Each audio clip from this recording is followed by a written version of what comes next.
Muito boa tarde a todos, os que se encontram aqui na Catedral do Porto, aqueles que nos acompanham em sala virtual. Estamos reunidos para darmos início a mais um ciclo do Seminário de História Religiosa que já há largos anos temos a funcionar aqui a partir do Porto. Seminário de História Religiosa que resulta de uma parceria do Centro de Estudos de História Religiosa com o Cabildo Portucalense. O ciclo deste ano que abrimos é dedicado ao tema lato Santidade à Portuguesa, da Inventio às Relíquias e do culto à História. Em torno da temática da santidade, teremos a oportunidade de, ao longo deste ano, tratar certamente de diferentes reverberações do tema, desde o culto, desde as relíquias, desde certamente perfis de santidade, desde a questão processual, com que encerraremos, de facto, o nosso seminário.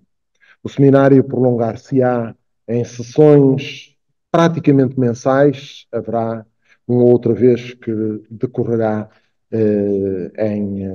que terá mais do que uma sessão mensal e também interromperemos no mês de agosto.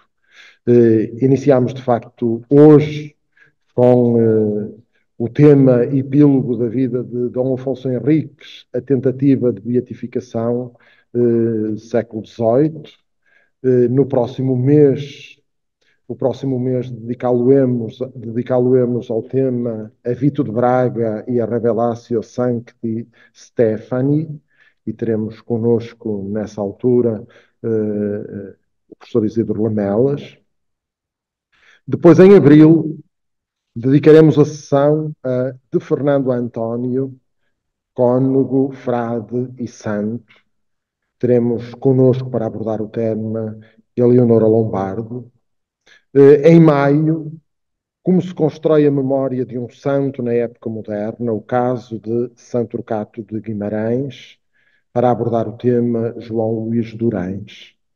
Em junho, Flores do Jardim de Portugal, modelos de santidade feminina entre textos e contextos, século XVI a XVIII. Connosco estará Paula Almeida Mendes. Em julho, a 1 de julho, em julho teremos duas sessões. A Santidade Exemplar de Nuno Álvares Pereira, Conquistar a Terra e Depois o Céu, a 1 de julho. Connosco estará João Gouveia Monteiro. E a 15 de julho, Sílvia Cardoso, A Vulgaridade de um Percurso de Vida no Panorama Cultural Religioso da primeira metade do século XX. Connosco estará para abordar o tema Helena Oswald. Em setembro também teremos duas sessões, interromperemos em agosto, e a 2 de setembro o tema será Lúcia de Jesus, Só Deus sabe o que sou. Connosco estará José Rui Teixeira. Também em setembro, mas a 16, Alexandre Freire Duarte abordará o tema Alexandrina Maria da Costa, a Santinha de Balazar, na Balazar da sua Santinha. A 21 de outubro, o tema é o que nos pode revelar um cofre relicário, o caso do cofre relicário do prior de Dom Luís Vasques da Cunha, século XV. Para abordar o tema, teremos connosco Liliana Souza, João Luís Durães e Helena Oswald. Em novembro, 18 de novembro, Luís Leal abordará o tema Padre Américo e a Santidade entre dizeres e afazeres. E concluiremos o nosso ciclo do seminário a 9 de dezembro com o tema A Evolução Histórica do Culto e dos Processos de Canonização, abordado por João Pedro Bizarro. Temas vários e outros nos foram suscitados na altura da programação do ciclo, que, como é evidente, tem sempre limite temporal e, por isso, é certamente limitado na possibilidade de acolhimento de temas. Creio que faz sentido dizer aquilo que a introdução ao seminário em determinado momento diz, procurando precisamente contextualizar aquilo aquilo que pretendemos deste ciclo. Obviamente faria sentido dizer tudo o que aqui diz, mas já o tivemos na divulgação e por isso prescindo de o fazer. Em todo caso, creio que faz sentido pelo menos dizer aquilo que a dada altura se refere. Com o conjunto de conferências propostas, não se procura tanto a definição de uma específica santidade à portuguesa, mas iluminar e compreender melhor, através da análise de casos concretos, as múltiplas formas de que se revestiram as percepções e as relações de Portugal e dos portugueses com os santos nacionais. A sessão de hoje, então, a sessão de hoje é dedicada ao tema, como já disse, epílogo da vida de Dom Afonso Henriques, a tentativa de beatificação, século XVIII. Conosco, para abordar o tema, temos Manuel Francisco Ramos e Abel Estefânio, que, muito sumariamente, a partir da ficha do seminário, passo a apresentar. Abel Estefânio é licenciado e mestre em Economia pela Faculdade de Economia do Porto, exerceu funções profissionais no Banco Português do Atlântico e no Milênio BCP. Foi também docente na Universidade de Lusíada, no Instituto Superior de Entre Douro e Volga e, posteriormente, consultor de empresas familiares na EF Consulting. Tem particular interesse no estudo da história medieval e de história religiosa, tendo publicado artigos em diversas revistas científicas nacionais e estrangeiras. É membro da mesa de honra da Associação Nossa Senhora da Lapa. Manuel Ramos, por seu lado, é professor auxiliar da Faculdade de Letras da Universidade do Porto, na área de estudos clássicos, doutor em literaturas clássicas, docente das unidades curriculares de latim, literatura latina, métodos e técnicas de pesquisa e supervisor na formação de professores de português, membro do Instituto de Filosofia e colaborador do CITSEM, da Faculdade de Letras da Universidade do Porto. Tem na edição de textos latinos e na retórica clássica e medieval as principais áreas de interesse e é aí que está a maioria das suas publicações.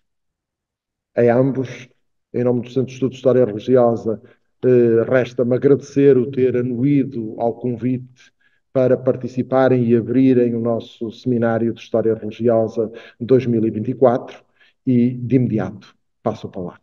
Teremos, como é óbvio, uma primeira parte de apresentação do tema e depois, num segundo momento, a possibilidade de dialogar com os conferencistas. Passo-nos então de imediato a palavra. Muito boa tarde. É um gosto estar aqui presente num lugar cheio de história e de santidade. E é precisamente de santidade que nós vamos falar. E por estarmos num sítio religioso, vamos começar a nossa sessão rezando. E a oração que vai ser feita é uma oração que os frades de Alcobaça fizeram em honra de Dom Afonso Henriques, pedindo a sua intervenção, a sua ajuda para o auxílio do reino e também o auxílio pessoal. Pronto. Ele é composta por uma antífona, por uma oração, constava do seu processo de beatificação, mas infelizmente não é coeva. É uma fabricação tardia desta antífona e oração, como muita outra documentação sobre Dom Afonso Henriques. E então eu começo.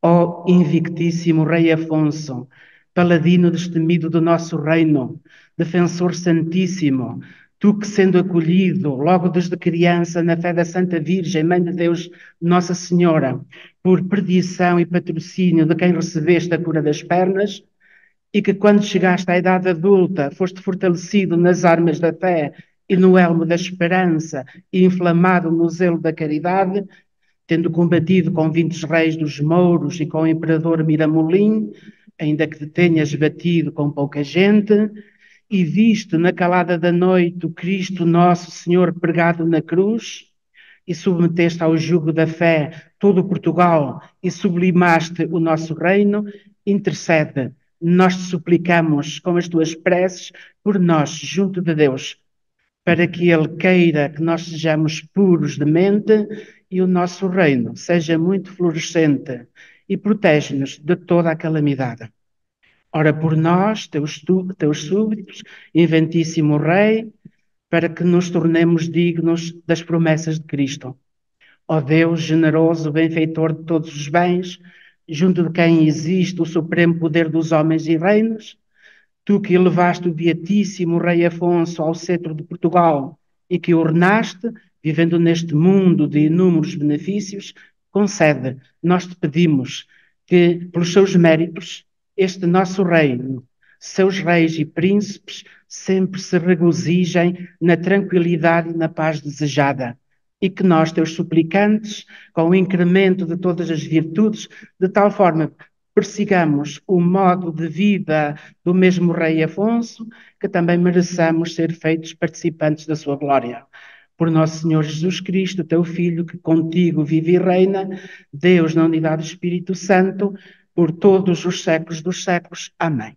Era uma oração de Alcobaça que consta do processo e que nos apresenta Afonso Henriques como beatíssimo. Nunca lá chegou, mas os esforços foram inúmeros, quer da parte da Igreja, quer da parte da realeza, ao longo de vários reinados.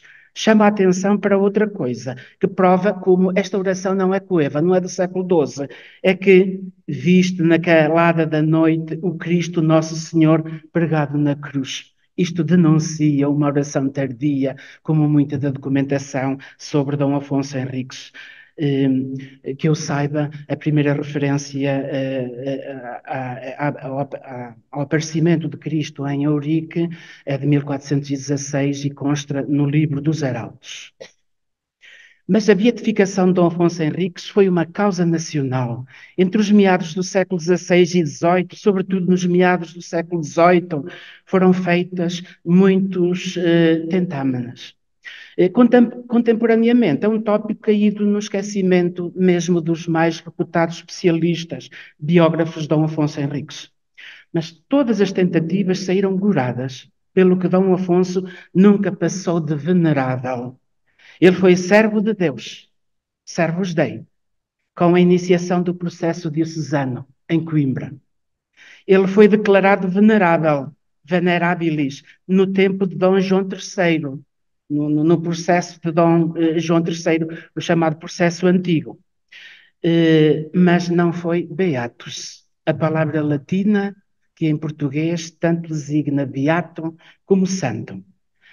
Provavelmente vocês sabem que para ser beato requer-se um milagre. O culto é local e não universal. O beato não possui halo ou auréola, não tem igreja própria, nem é padroeiro.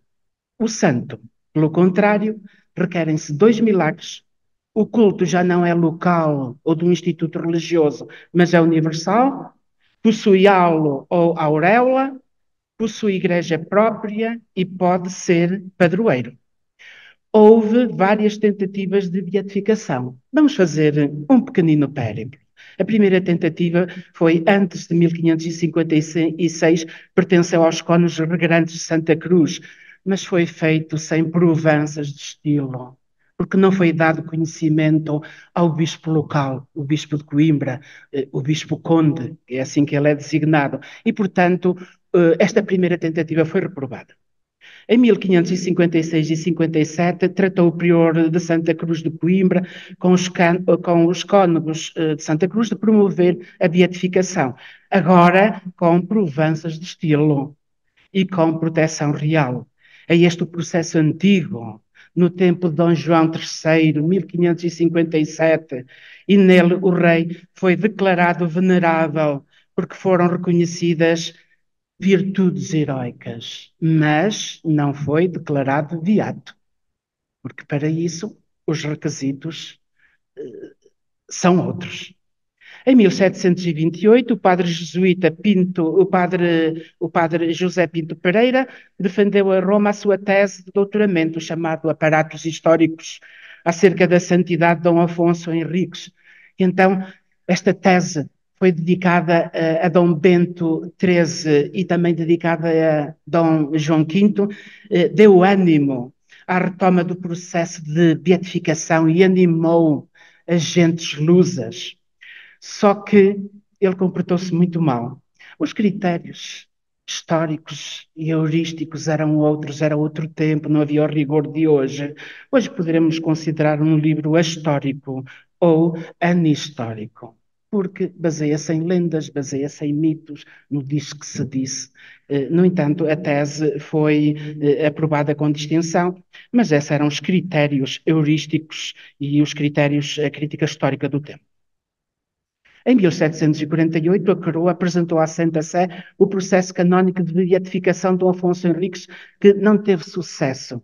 E nós sabemos, através de um documento, a Epístola Encíclica, que eu e o colega Estefânio traduzimos, que o Papa Bento XIV dá uma justificação para reprovar o processo.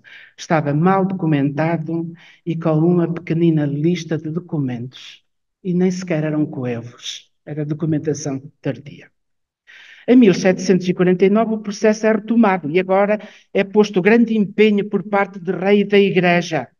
Estamos no tempo de Dom João V, estamos no tempo do ouro do Brasil. E muitos pensaram que o ouro comprava tudo, mas não comprou. Então foi nesta altura, em 1752, que ocorreu a maior mobilização de Portugal em favor da canonização de Dom Afonso Henriques. Dois irmãos eclesiásticos distinguem-se. O padre Manuel de Azevedo, que é o postulador de Roma. Postulador é uma espécie de advogado do venerável. Com a escrita da Epístola Encíclica, que está online, podem consultar, basta só registarem no Google Epístola Encíclica. E o cônego Dom João de Santa Maria, que era o promotor em Portugal. A estes dois acrescenta-se um terceiro, o embaixador da Santa Sé em Roma, o comendador Sampaio. E foi nesta altura que foram espalhados pelo país e pelas dioceses e paróquias estampas, a dizer que quem tivesse documentação em favor da santidade que os apresentasse ao parque local, nomeadamente provas de culto. E temos aqui uma estampa com Eurique, não é? Cá está Dom Afonso Henriques, nos campos de Eurique, a ver Cristo pregado na cruz, que lhe prometeu a vitória e a fundação de um reino próspero. No tempo de Dom José, foi intentado sem sucesso um novo processo de beatificação. Portanto, verifica-se uma insistência de Portugal na beatificação e a consequente rejeição de Roma. Há da parte dos portugueses uma espécie de uma teimosia, quase uma obsessão, porque o primeiro rei seja canonizado, à semelhança de outros reinos europeus. Eles querem vencer pela insistência.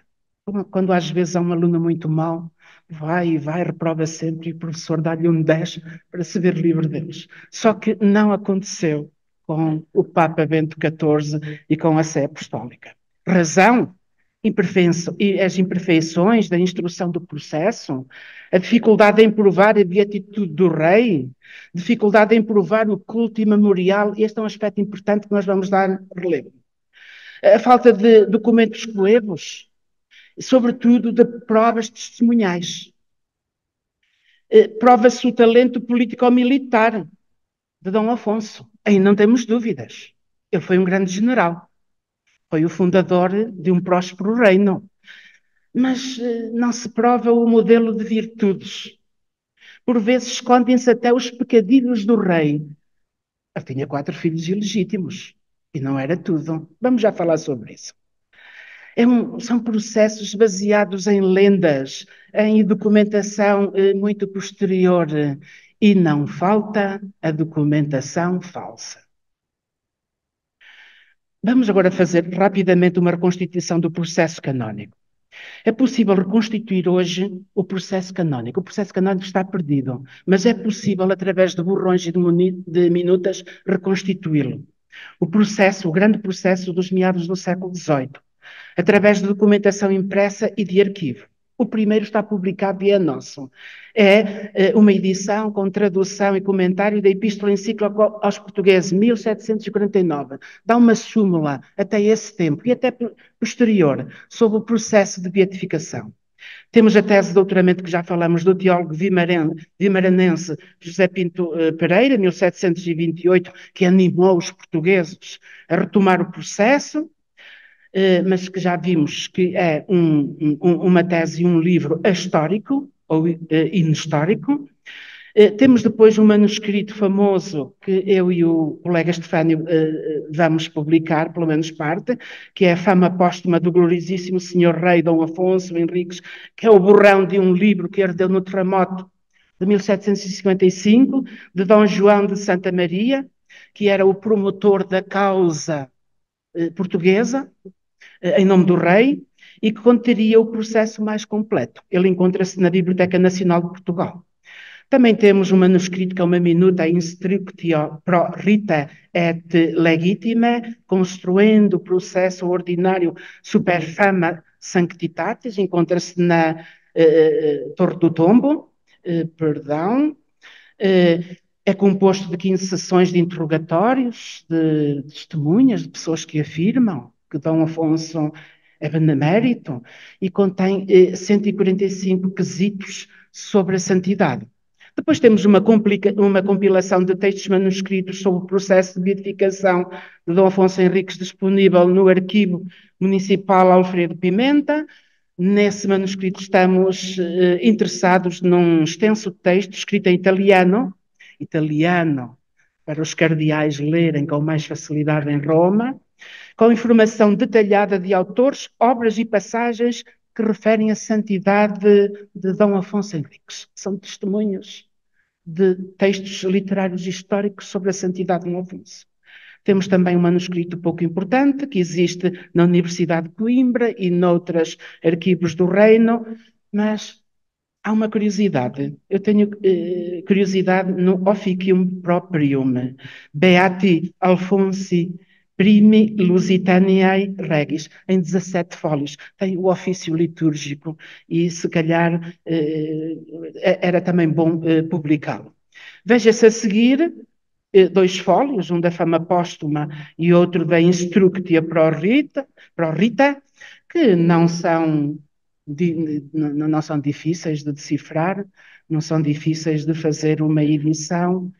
Este borrão, o primeiro, um bocadinho mais complicado, mas a Instructio pro Rita lê-se muito bem.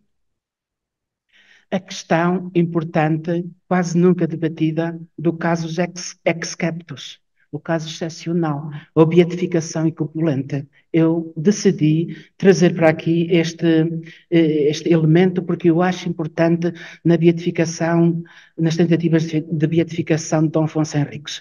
É que a bem-aventurança de Dom Afonso Henriques foi sempre difícil de provar, dada a ausência de documentação coeva e de prova testemunhal. Portanto, em razão do longo período decorrido, desde o século XII. Ele também não foi mártir. Se fosse mártir, as coisas estavam simplificadas, porque bastaria apresentar na Santa Sé um certificado de martírio.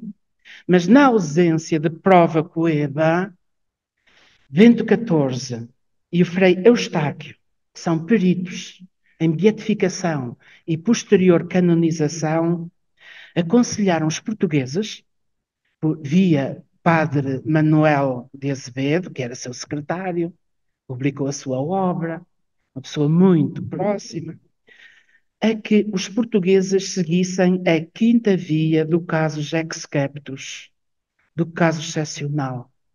Vamos ver, não tenho tempo para ver as 4 vias, vamos fixar na quinta. A quinta era provar o culto antigo.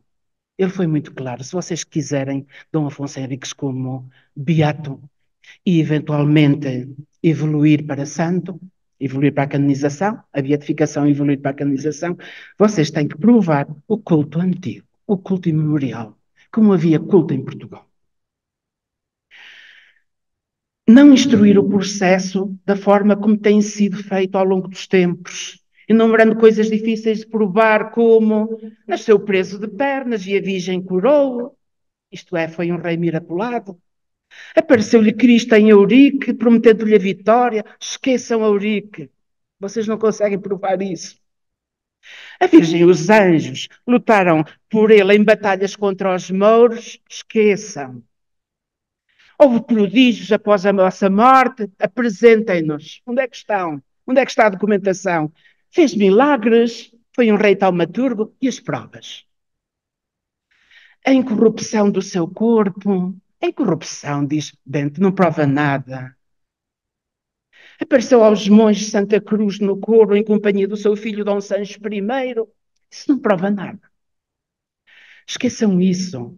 Centrem-se em provar o culto imemorial desde 1530. Não é desde o século XII. É desde 1530. Vamos já saber porquê. Também não vale a pena apresentar provas de heroísmo e não de santidade. O grande zelo da fé, pelo qual esmagou e aniquilou os inimigos da cruz de Cristo.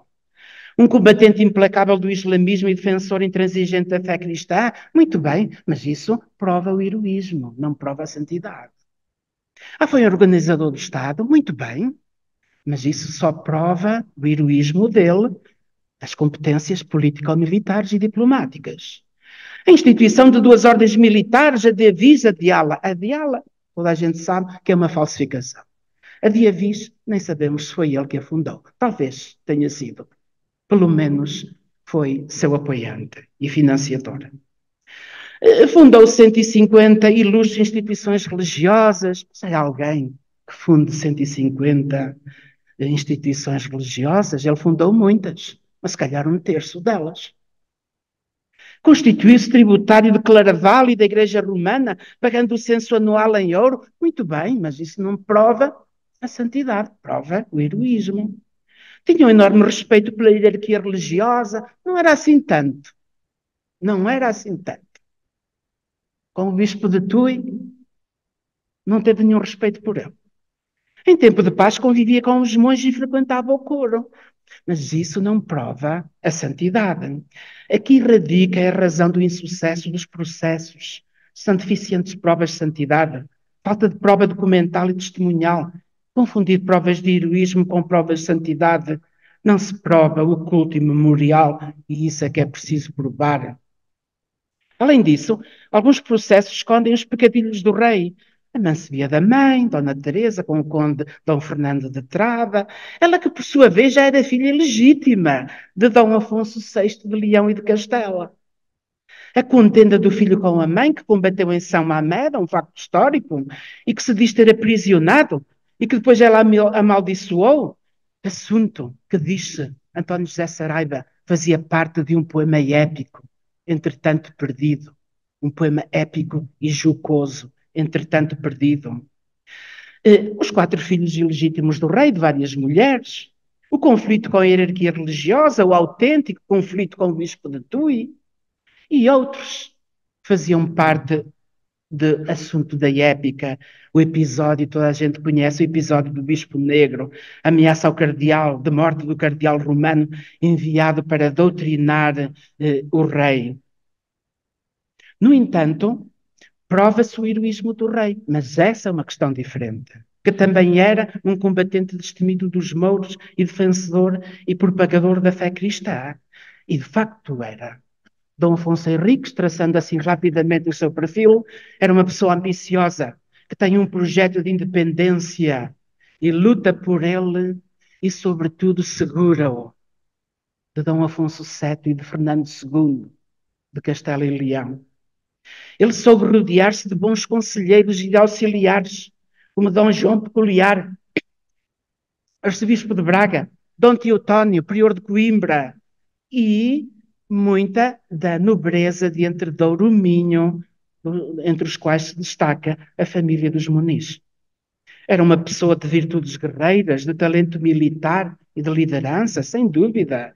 Era um estratega hábil e de qualidades políticas excepcionais, que soube desenvencilhar-se da Galiza e de Leão, soube desenvencilhar-se da libertação de vassalagem a Dom Afonso VII, que soube explorar as debilidades do inimigo. Santarém, conquistada em menos de uma noite. Ourique, onde venceu vários reis mouros. E a progressão de Portugal para Sul, que acompanha ou até suplanta a progressão dos reis de Castela e de Leão. Foi também um hábil negociador e de lúcida e dinâmica política externa. Começou a atrair os cruzados da Segunda Cruzada, para conquistar Lisboa, Almada, Sesimbra. Provavelmente a primeira conquista de Alcácer do Sal, Silves, não é? E também, como ele conseguiu do papado a bula Manifestis Probatum, onde o Reino de Portugal finalmente tem reconhecimento internacional. Mas não se prova a visão de um rei sem mácula, sem pecado e exemplarmente submisso à Igreja, como nos conflitos com o bispo de Tui. Não se prova a sua invencibilidade. Ele perdeu o Val do Lima para Afonso VII de Leão. Ciudade de Rodrigo pretendia também esses territórios e perdeu-os para o rei de Leão e de Castela. E pior de tudo, em Badajoz, que perdeu Badajoz e ficou muito ferido.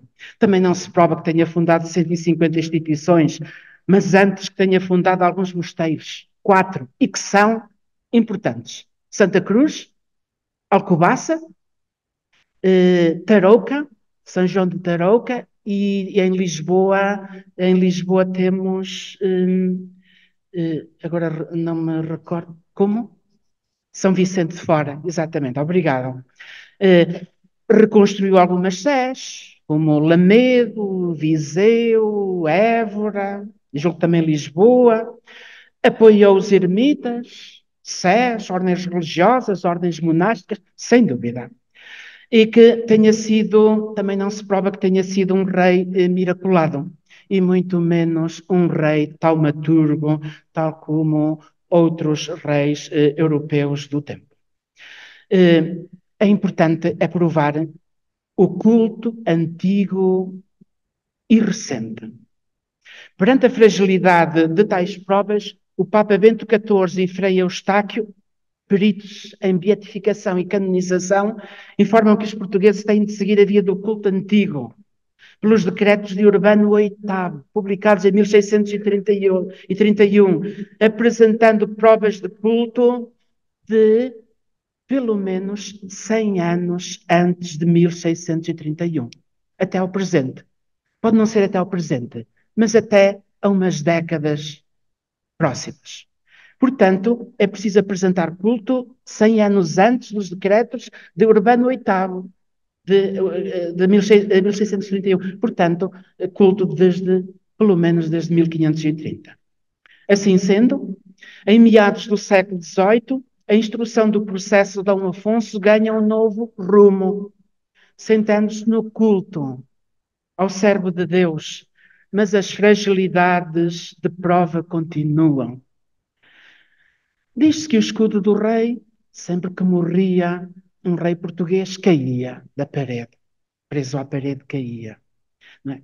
É algo também muito frágil, que não temos provas.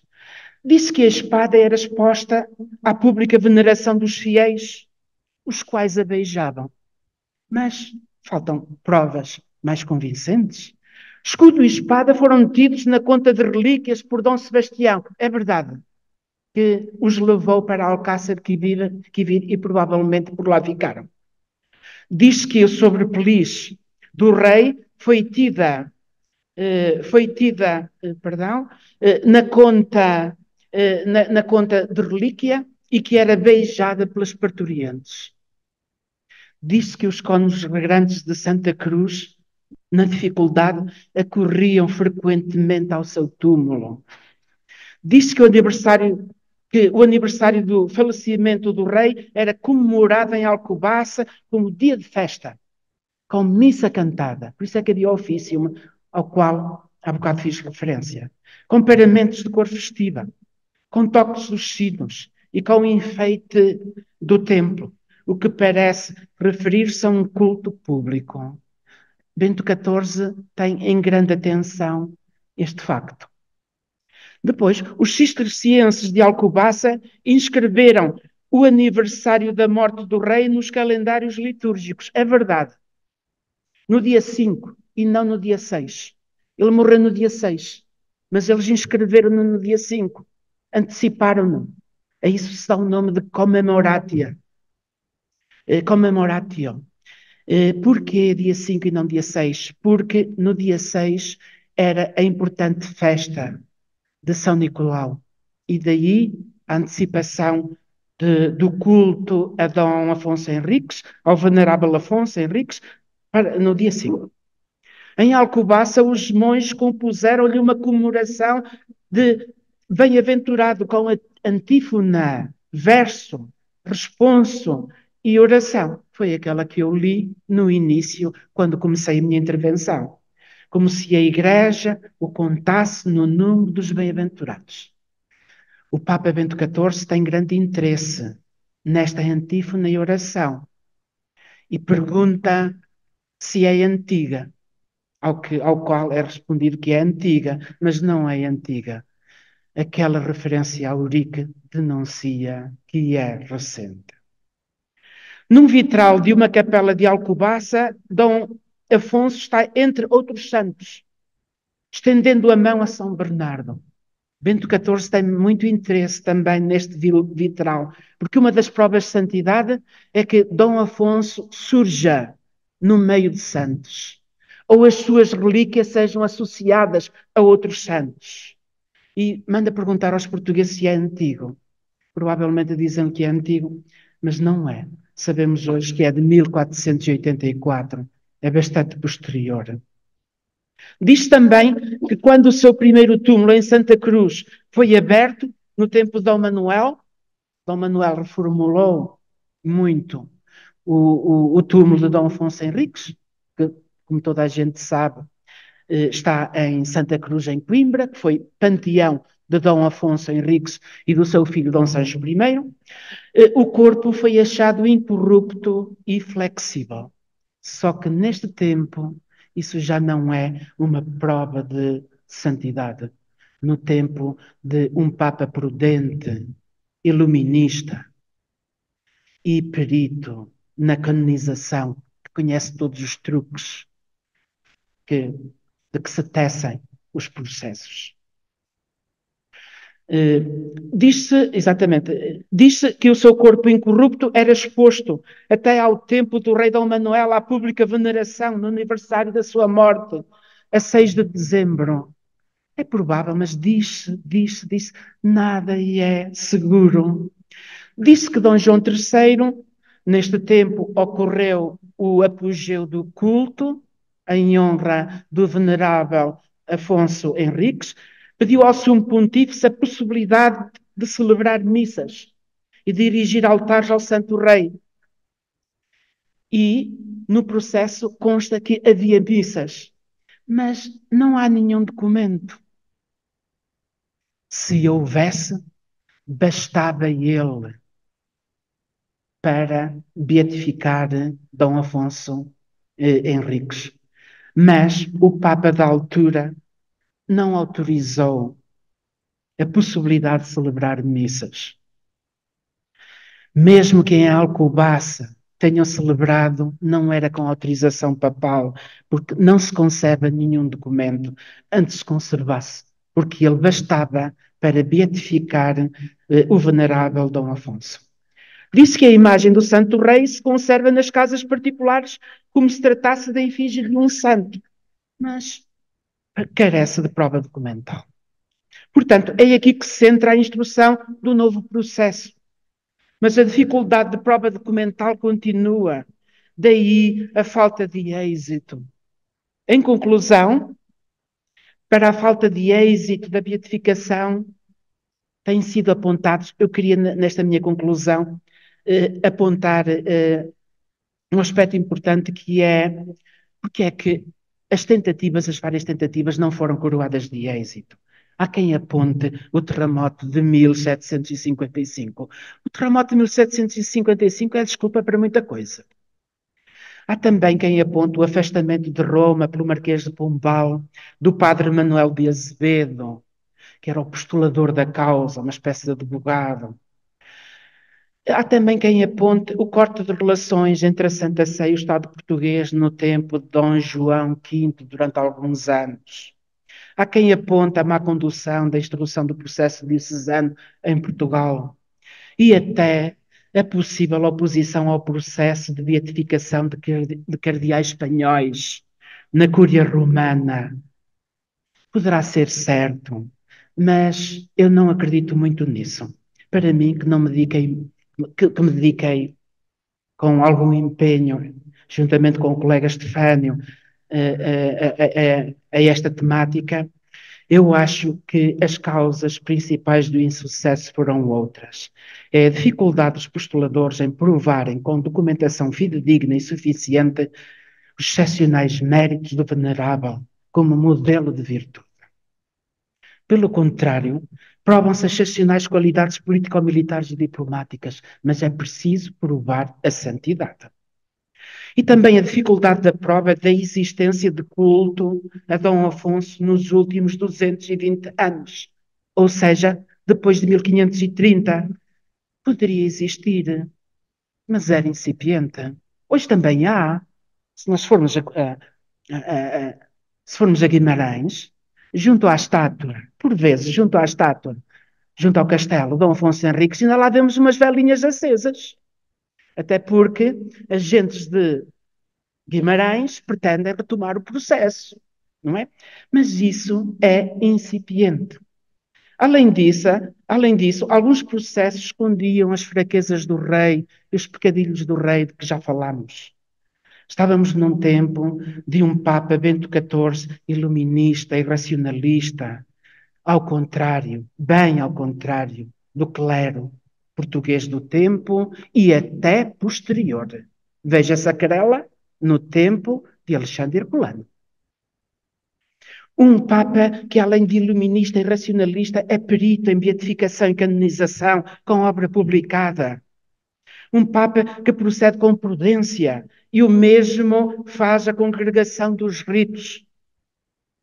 Conhecia bem as falsificações e lendas de que os processos se teciam. Conhecia bem as omissões. Pronto.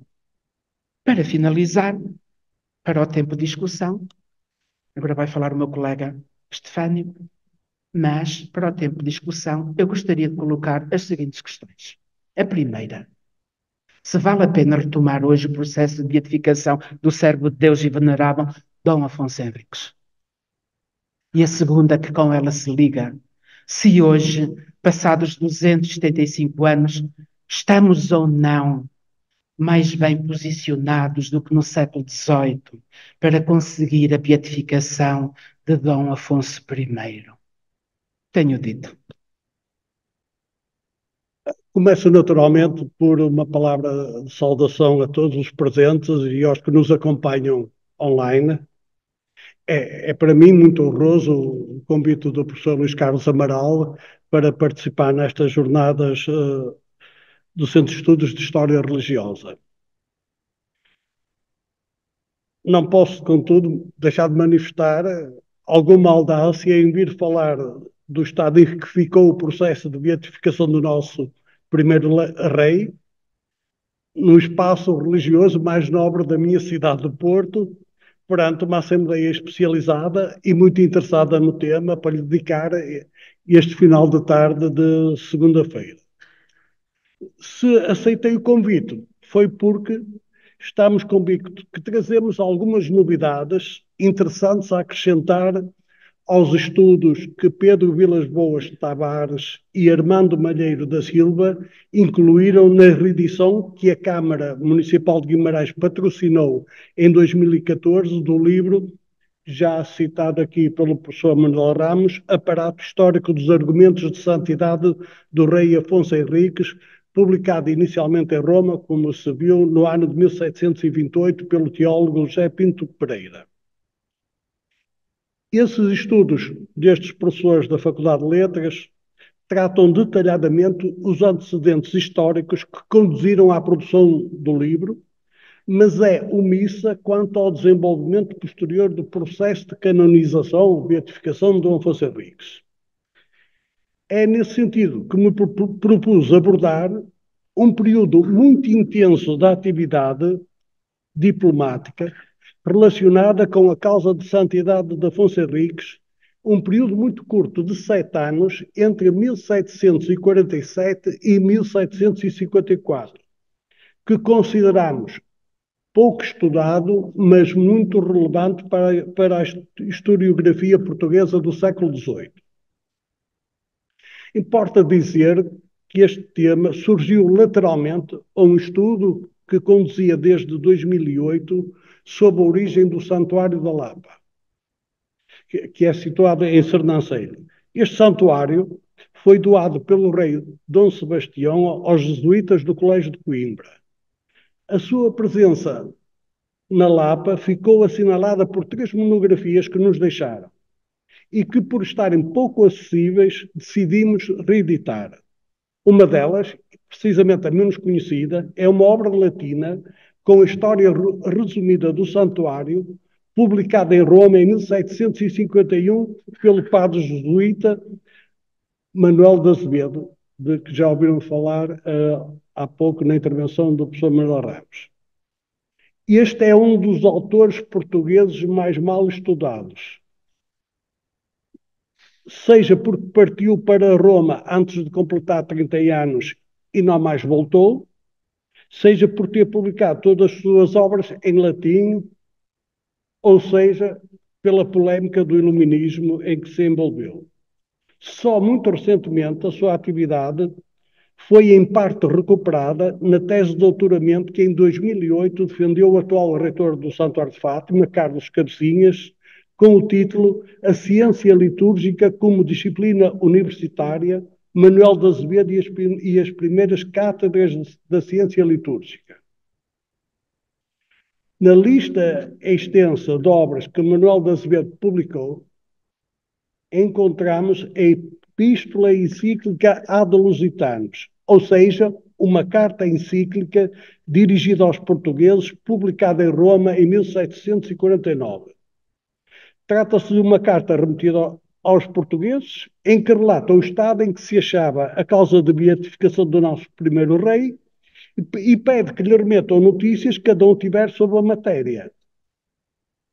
Esta causa, que, como vimos, se arrastava desde o reinado de Dom João III, tinha sido retomada por Dom João V e teve um forte impulso com a nomeação deste padre Manuel de Azevedo como postulador em Roma no ano de 1747. Entre os documentos que compõem essa epístola, ou essa carta, surgem novidades muito interessantes, que creio que tinham passado até recentemente desconhecidas.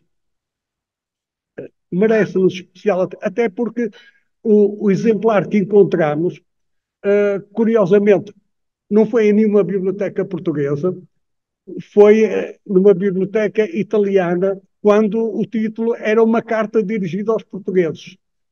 Ainda não encontramos até o momento em nenhuma das bibliotecas portuguesas um exemplar. Trata-se, como disse, uma obra publicada em Roma e penso que é por esse motivo que nem a Biblioteca Nacional tem um exemplar dessa obra.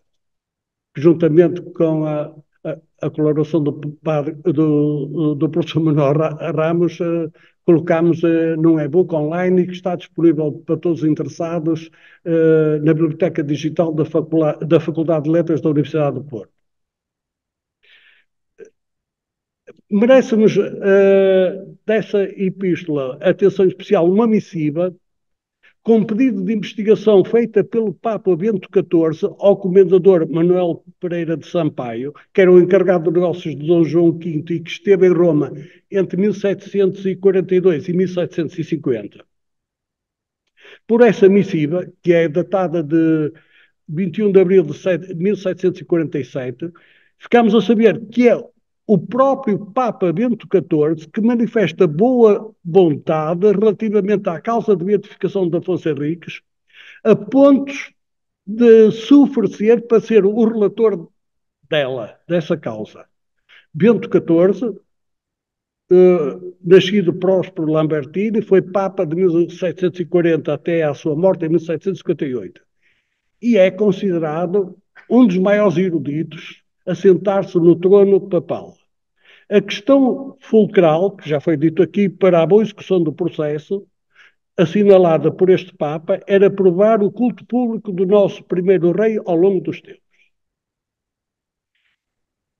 Pessoalmente, eu penso que, independentemente da finalidade que era então visada, pois a beatificação de Afonso Henriques,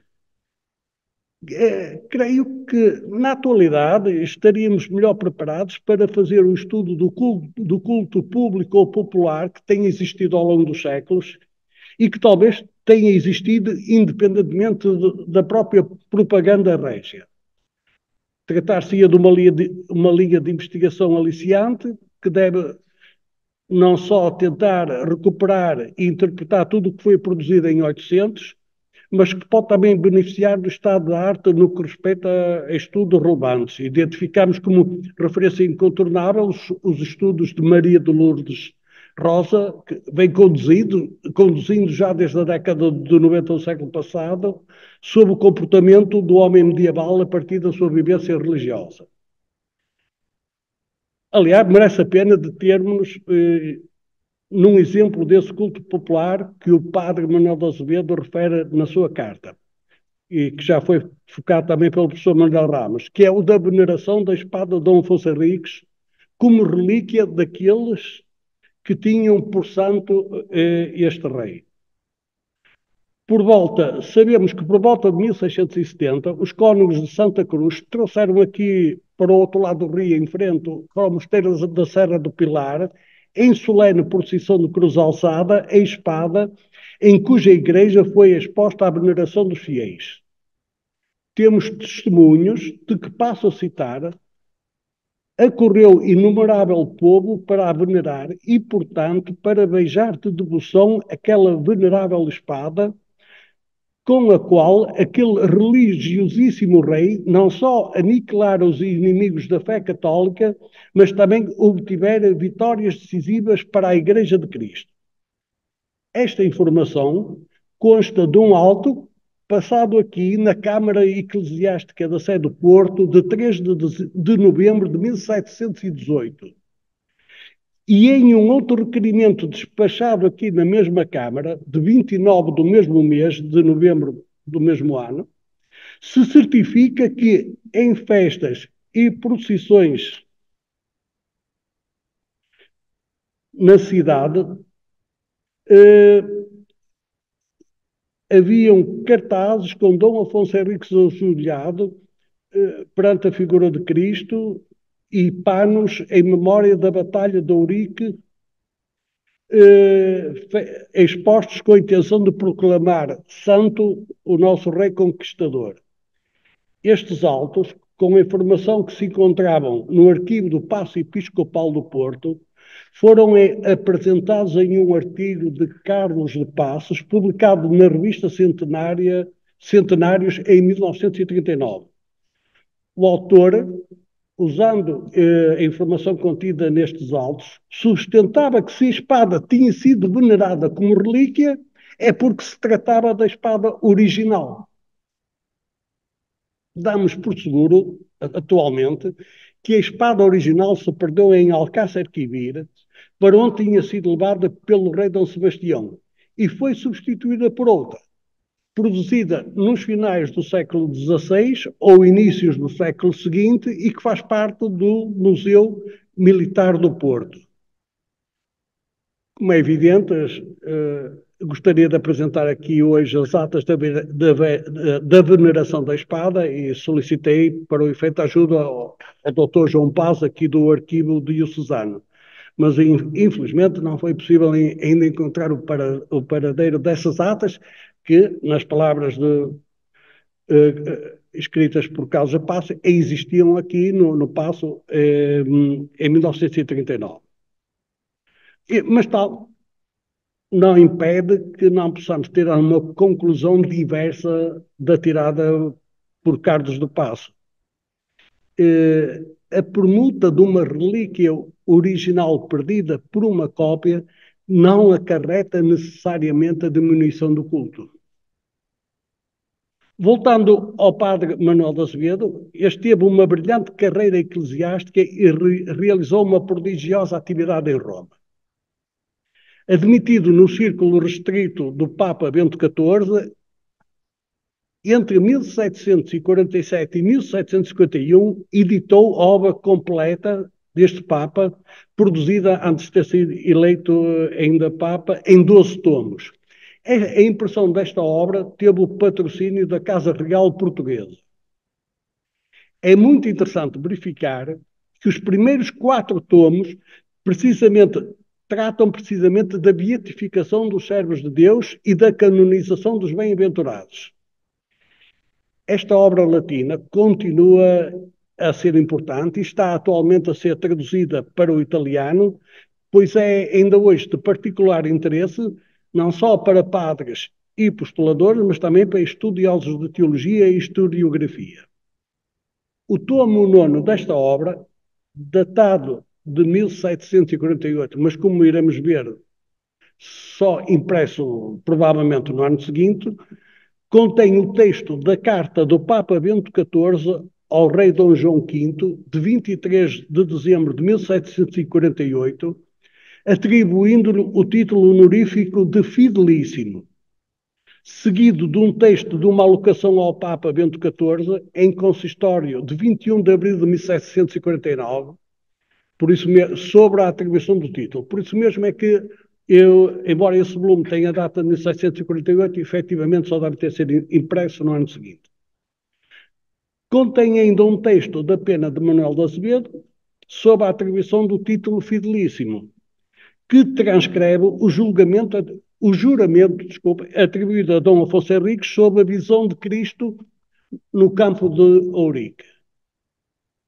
Tendo em conta o veículo utilizado para a divulgação do juramento, a que acrescentaria ainda nesse volume a oração e a antífona com que introduzimos esta conferência, que os monges cruzes compuseram para o nosso primeiro rei, e as múltiplas edições que a obra de Bento XIV teve, e o público-alvo a quem ela se destinava, podemos dizer, numa linguagem facebookiana atual, que foi um post com muitas importantes visualizações.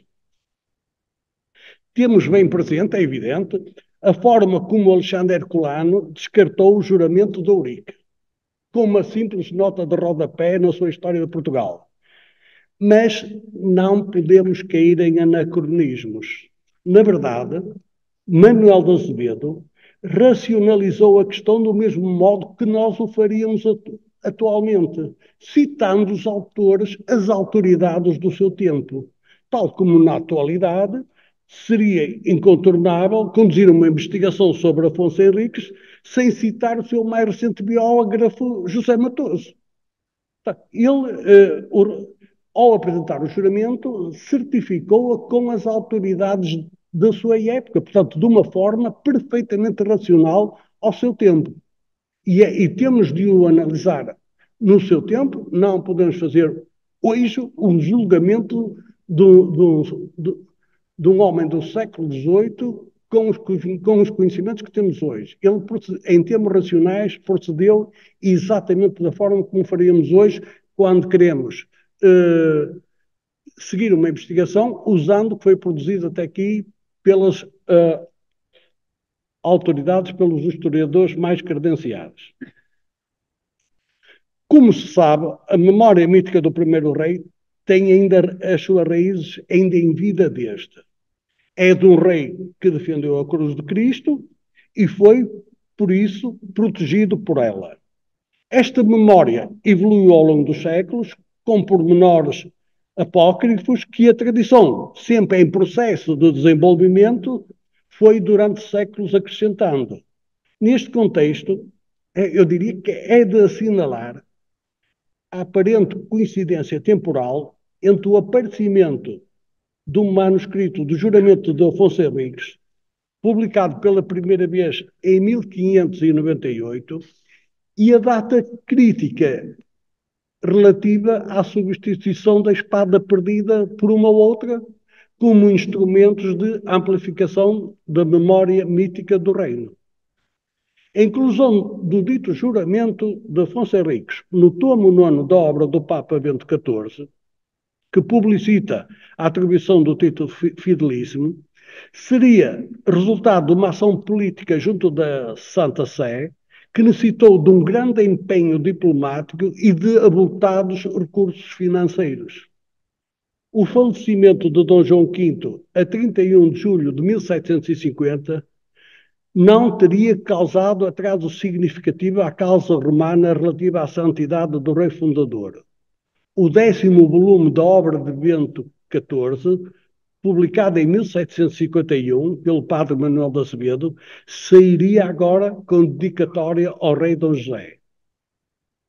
No ano seguinte, em 1752, foi formalizado como procurador, ou voltado a ser formalizado como procurador para a causa de beatificação, o cônego Dom João de Santa Maria. Trata-se de um dos irmãos do padre Manuel de Azevedo, João António de Azevedo, que ao receber o hábito dos cônegos regrantes de Santa Cruz de Coimbra, assumiu o nome de João de Santa Maria.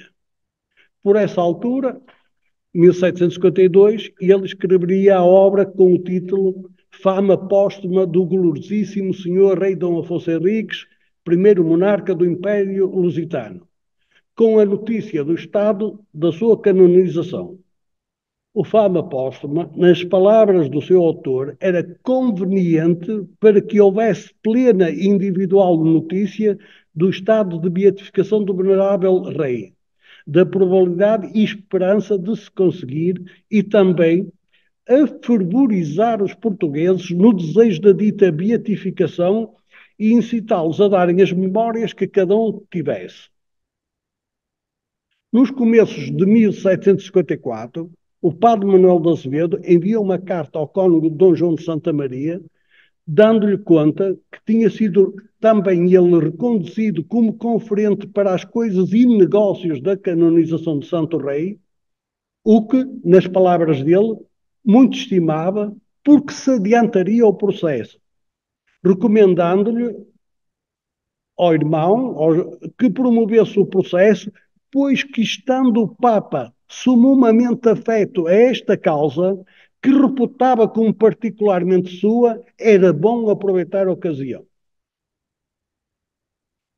Em meados do século XVIII, estariam assim reunidas todas as condições para subter a desejada condecoração honorífica visada pelo processo de canonização, a santidade de Afonso Henriques, quando este processo foi interrompido de forma brusca e não mais teria condições para ser retomado. O rei Dom José tinha nomeado Sebastião José de Carvalho e Melo como ministro de Negócios Estrangeiros, que foi gradualmente adquirindo o controle do Estado. Neste contexto, a Companhia de Jesus, que dominava a cultura, o sistema de ensino, vinculada por uma ligação especial a Roma, era um obstáculo ao projeto político absolutista e regalista iluminado que o futuro Marquês de Pombal queria impor sem escrúpulos quanto aos meios usados. Ora, sem entrar em grandes detalhes, a proximidade entre o jesuíta Manuel de Azevedo e o Papa não era minimamente aceitável para Carvalho e Melo. Este rapidamente pressionou a Santa Sé para afastar Manuel de Azevedo, o que conseguiu nos primeiros meses de 1754. Com a saída do jesuíta de Roma, deu-se a interrupção abrupta das atividades até aí desenvolvidas, como foi a da causa da canonização do primeiro monarca português, ao mesmo tempo que provocou a dispersão da sua biblioteca e dos seus escritos e notas.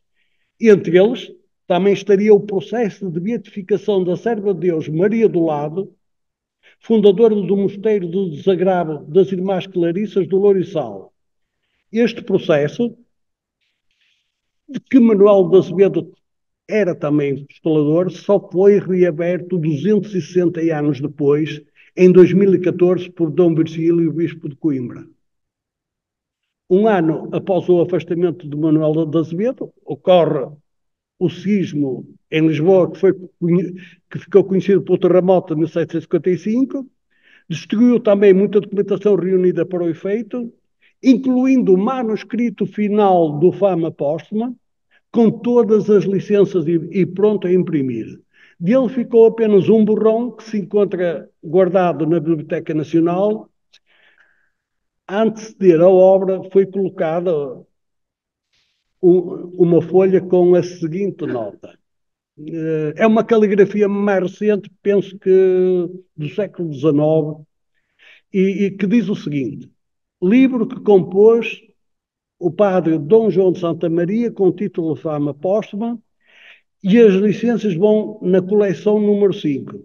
São as licenças de impressão, mas que ainda não encontrei.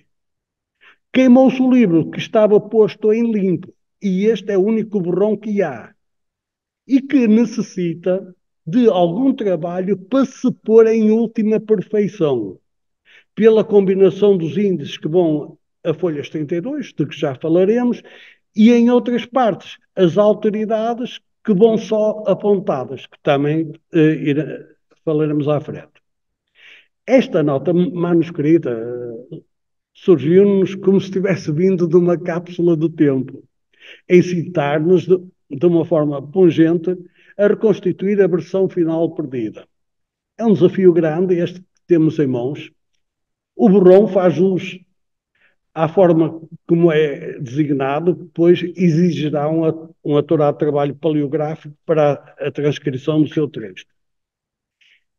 Tal como nos diz essa nota, que está à frente do livro, é necessário complementá-lo com a transcrição e tradução do latim dos artigos da instrução do processo ordinário para a canonização de Afonso Henriques. Tratar-se-á da instrução solicitada pelo Papa Bento XIV, que devia regular o processo de beatificação e pela qual se começou em 1753 o processo na cidade de Coimbra. E essa instrução poderá, admito-me, que possa ser da pena de Manuel de Azevedo, que a teria remetido de Roma a Dom João de Santa Maria, que a pretendia, ou chegou mesmo a traduzir para português, para publicar no Fama Póstumo. Encontra-se atualmente na Torre do Tombo, existindo cópias na Biblioteca Nacional, na Biblioteca Geral da Universidade de Coimbra e na Biblioteca Pública Municipal do Porto. Para além disso, a reconstituição completa do Fama Póstumo teria ainda de desenvolver o catálogo de autores e pessoas que dão ao venerável rei Dom Afonso Henriques o elogio ou título de beato, bem-aventurado, santo ou equivalente. Tal era um dos atos necessários para comprovar o culto público. No borrão, temos apenas elencada a lista alfabética de nome de pessoas de grande autoridade e que o autor tem a intenção de se vir a arrumar por ordem cronológica dos séculos e depois pela classe de papas, reis, prelados, eclesiastes e teólogos. Deve ter terminado essa tarefa, porque, pelos vistos, o livro chegou a ter as licenças para impressão, mas que no borrão não temos essa informação, só temos, de facto, elencado o nome dessas autoridades. Temos, no entanto, notícia que, redigida a versão final do livro, ele se traduziu em parte para italiano, a fim de o mandar ao Papa Bento XIV, que o terá lido e aprovado. É possível que um manuscrito italiano que existe no Arquivo Municipal Alfredo Pimenta seja uma cópia da informação enviada ao Papa e, por isso mesmo, possa ajudar à reconstituição desse livro. É assim, bom, este o ponto da situação do nosso trabalho que temos em curso. No tempo que dispusemos para esta comunicação, temos de fazer algumas opções relativamente ao que poderíamos expor no tempo que nos foi concedido. Certamente haverá alguns outros ângulos associados a esta temática que poderão ser abordados agora no diálogo que se segue e que nos poderão mesmo ajudar a enriquecer o nosso trabalho. Muito obrigado. Eu agradeço ao professor Ramos e ao professor Sanho a intervenção que tiveram e passamos agora à fase de diálogo com as observações, as perguntas que a intervenção possa ter suscitado nos presentes. Tentaremos, na medida do possível, ter aqui o microfone. Espero que hoje se consiga ouvir em casa e se não ouvir, tentaremos aproximar um pouco mais. Não sei quem deseja usar a palavra.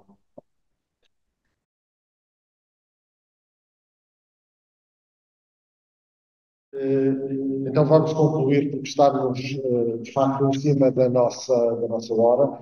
Resta-me, evidentemente, agradecer ao Tribunal Ramos, ao Dr. Abel Estefânia, por terem estado connosco, a riqueza dos contributos que trouxeram da própria investigação e também anunciar a próxima sessão que está agendada para 18 de março, sob o tema A Vito de Braga e a Revelatio Sancti Stefani. Estará connosco o professor Isidro Lamelas. É provável que esta intervenção, que esta sessão decorra apenas online, mas a seu tempo diremos depois como decorrerá, divulgaremos melhor como decorrerá a sessão. Muito obrigado a todos pela presença e espero que certamente.